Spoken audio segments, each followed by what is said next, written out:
The best way that I can explain shooting in an empty stadium is imagine you're Will Smith and I Am Legend. And it's just not the same.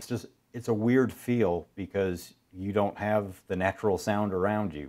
Daniel Carter, Mike Yuva, and Brad Mueller are all professionals in sports production, but have never experienced anything like this. We were just like, how are we going to be able to make content to where it feels like the fans are still there, but we're not even there? It honestly was one of those days that it just felt like the world kind of just stopped. Like you just had this feeling of, all right, things are weird, but how weird are they going to get? And I don't think anyone could have expected it being the way that it's turned out over these last couple months. There was a time when I wasn't sure if we were going to have anything at all. But you got to kind of just shake yourself saying like, is this real? And when the NCAA, MLB, NASCAR, NBA, NHL, and multiple other leagues canceled seasons, creators and personnel had to adjust. We now have to create content, but we can't be with the players, and no one's central anymore. That's when it really sunk in that things were going to change.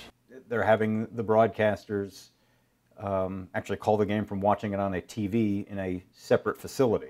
A challenging time for sure, and a time filled with uncertainty. There's not a playbook for this. Nobody's been through this before. We didn't really know what was going on. Just like we've seen with this virus, we just don't know. There's just so much unknowns to it. You don't know if you're going to have a job in 2 weeks or not, so you just kind of put your head down and keep going.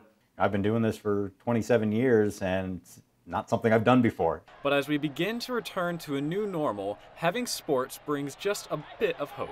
Sports are so important for so many reasons, but it's that ability to be able to disconnect us from the realities of the world. Hopefully this will be a blip on the radar. Maybe a couple of years down the road we'll be looking at this as a not so fond memory, but a memory nonetheless. Reporting for Carolina News, I'm Kyle Thomas.